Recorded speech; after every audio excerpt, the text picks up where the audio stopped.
Hey guys, good morning and welcome back sa ating vlog. So, Saturday morning, and kagaya ng sinabi ko dun sa last na video is meron kaming road trip ngayon. So, actually biglaan lang talaga to. Kahapon lang ako ni Yaya. Pero dati pa is plano na to talaga, pero hindi ako nagko-confirm kasi hindi ko alam yung schedule ko sa trabaho.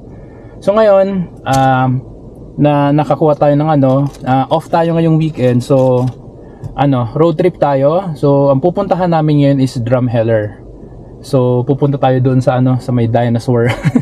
And then imimit ko doon yung dalawa kong kaibigan, kabatch ng high school. So eto, 2 hours drive to. So 150 kilometers yung distance mula dito sa Calgary. So Drumheller. First time namin makakapunta doon. Kaya ayun, it's already almost 11, 10:56 na. So road trip na kami. May binili lang dito sa Walmart saglit. Ayan, so dito kami sa parking lot. So ayun, update ko na lang kayo guys, okay? Let's go! So guys, so eto, naka 45 minutes ng drive. Dito na kami sa probinsya ng Balzac. Ayan, nakaka-relax ng lugar. Parang ito lang yung drive namin nung papuntang Waterton. Ganito yung ganito yung vibe. Ganito yung itsura. Salubungan ng ang mga sasakyan. Ayan no, napaka ang linaw, napakatahimik. Ganda. So ano pa tayo? 107 kilometers pa sa destination natin. Ayan.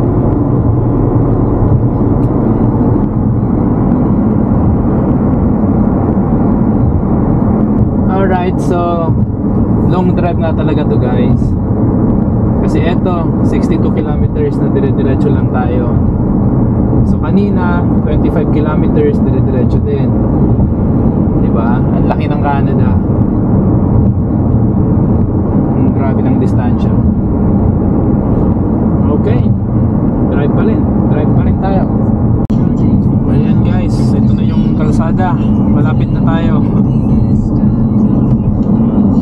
Canadian, ito yung Badlands. Ito na pala yung Badlands. Grand Canyon. Yan o, Badlands. Drumheller. Iron Museum.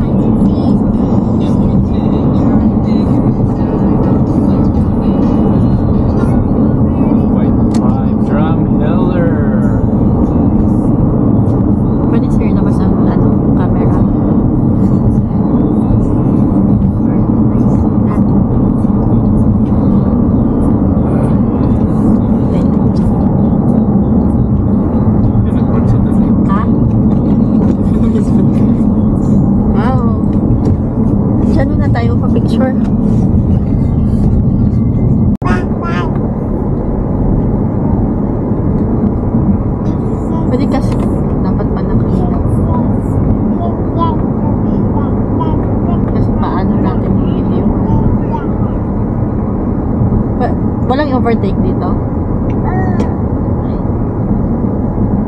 Yan na lang. Yes.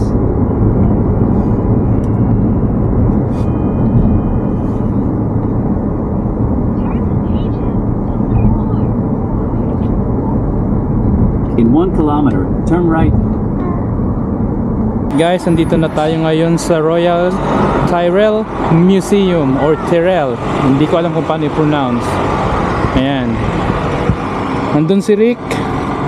Sumakyat yung mag-ina niya, pati yung anak ni Bel na lalaki. Sama ka doon para mamaya hindi na tayo babalik.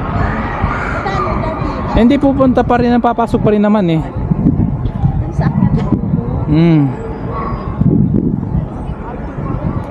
So 2 hours drive, almost 2 hours. 1.5. Ayan, Sebastian, are you okay? Good job. Hi, Tabi. Let's go. Ayan guys, ayan na yung mga dinosaurs. Anong klaseng ayam ka? Ito. Ito. Ayan, no? Takot pala siya sa mga ganito. Ah, hindi. Survival rate late Cretaceous. Nice.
$69 million years. 69 million years. Oh, look at that.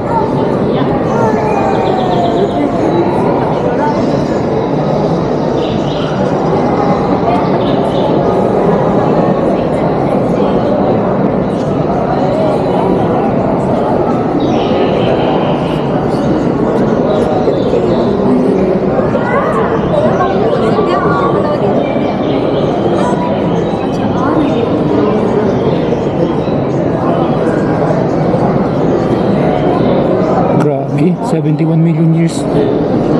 Ito ba yan?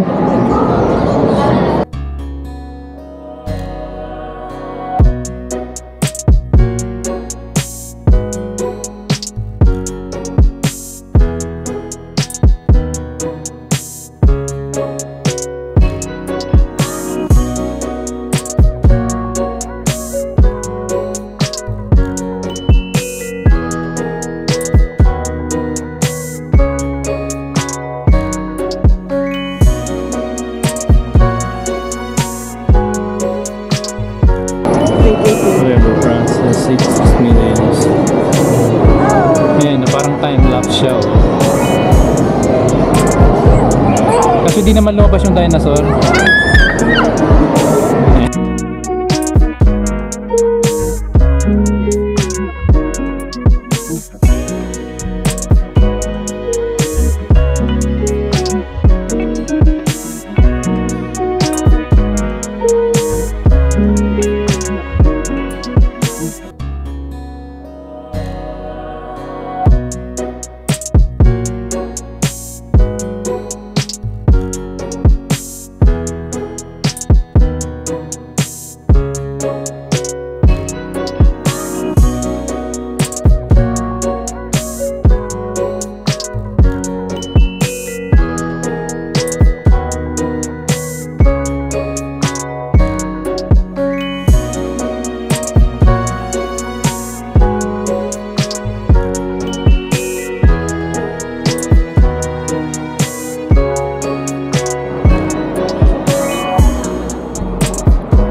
Bago pa malubad yan yung camera ko. Kayong pruweba na si Bernard. Pruweba lang na si Bernard nasa Canada.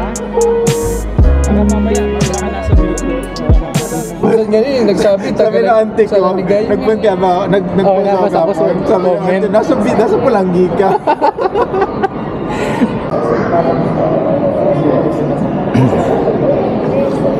So ito is Triceratops. Nakuha pala to sa Montana.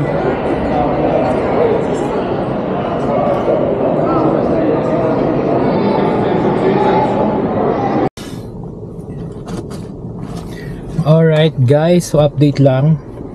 Tapos na kami dun sa sa museum. Maganda siya.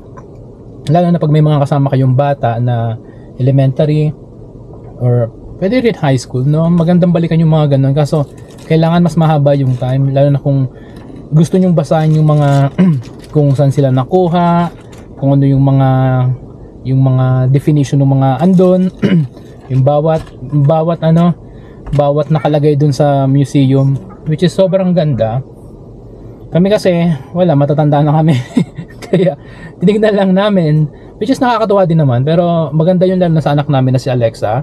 Pag andito na, dadalhin namin siya doon. Sana magustuhan niya. Pero yun, maganda. So, ayun, dito lang muna kami sa Walmart. Ayan. May binili lang si Belle, tsaka si Rick ata may titignan din. Tapos, after dito, punta na kami ng Hoodoo Trail. Hoodoos or Hoodoo? Hoodoo Trail.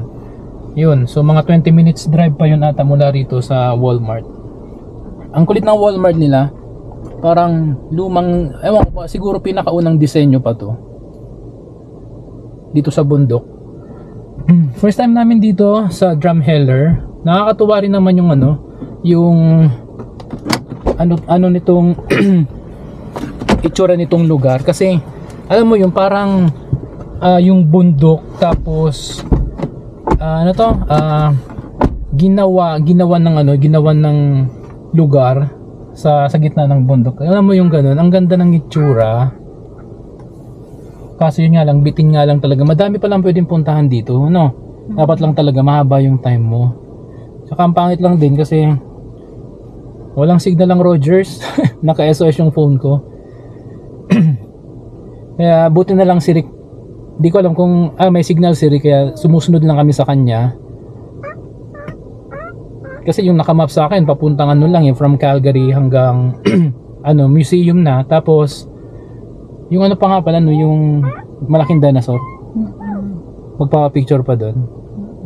So magpapapicture tayo dun sa malaking dinosaur, guys. Saan yung banda? Nadaanan na yun? Ay hindi na siguro, ewan ko. Ay di madadaanan yun. Madadaanan natin yun. So 1.5 hours na drive, pwede na din. So siguro makauwi kami nito.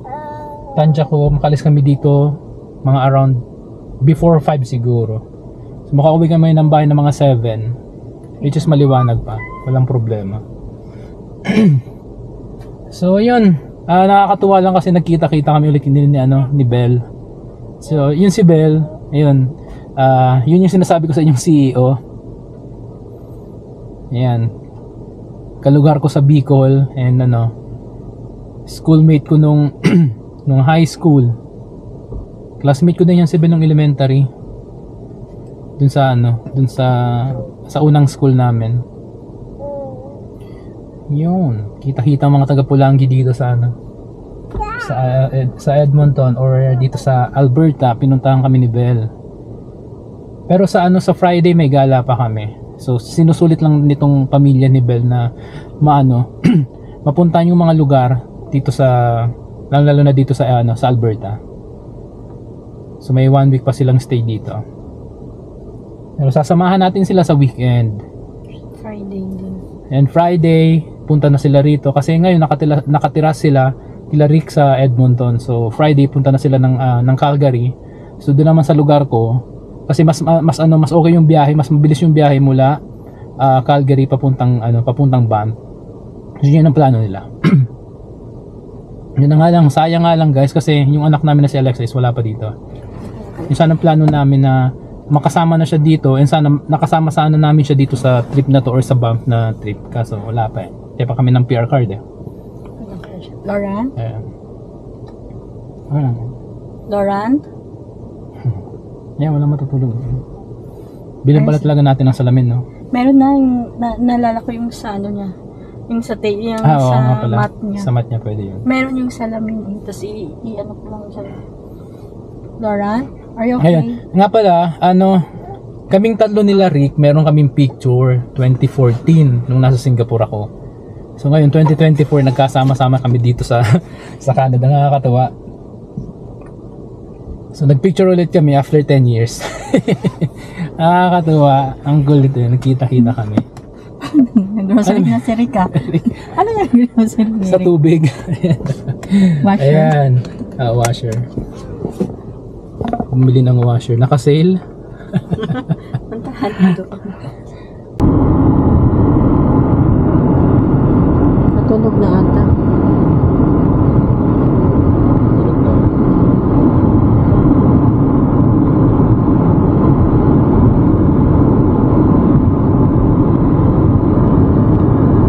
Pwede kong ilagay.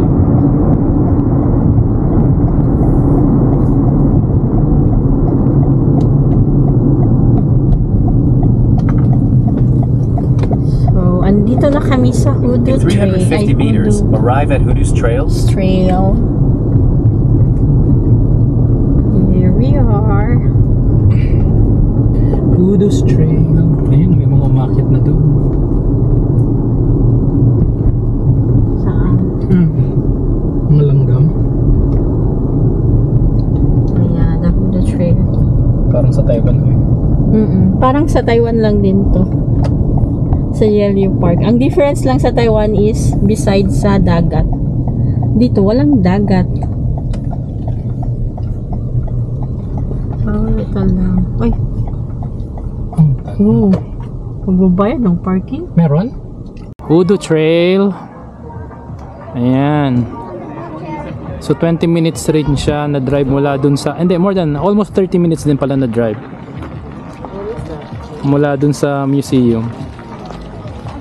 Nandito lang kami sa tabing ilog. Bili ng ice cream sila Bernard. What is it? Is it sweet? Kinda. I have. Kinda. No, thank you. What? What do you want? Sige na rin ako. There is. Ay, binahon mo. Maybe I could actually Ah, get myself a coffee. Okay.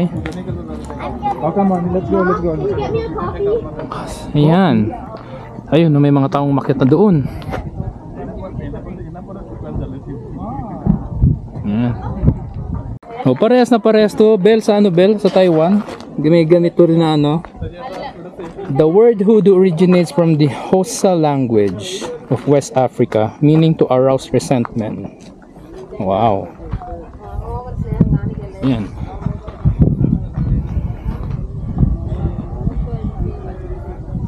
Ang ganyan. Ganito din. May ganito din pinitaw ko. So, Talaga? yung sinutingan ng panday. Ay, oo. Biruin mo, napunta na rin sa atin.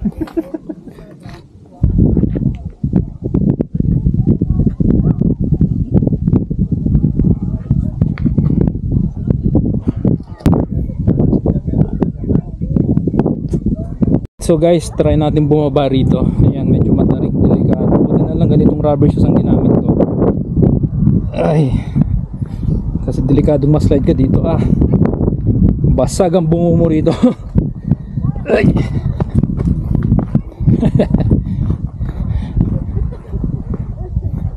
Grabe. Kaya nga pasundo na lang tayo rito.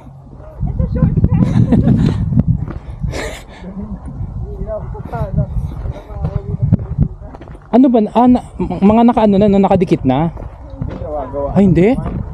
Gawa-gawa lang. Talaga? Kasundo ka na sa helicopter nyo, Ben. Hindi ko na po maalala. Sabi ni Andres kanina, I'm okay, Daddy. Sabi ko, yeah, but I'm I'm the one who's not okay. Hold your dad. Hold me.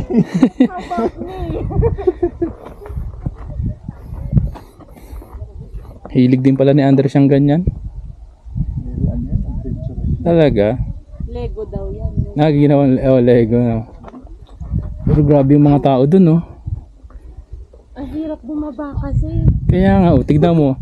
Ayun, nakaupo na pababa. Ginusto mo yan. Oo, gulong ka niyan, mas mabilis. Wala ka. Grabe itong mga taong to.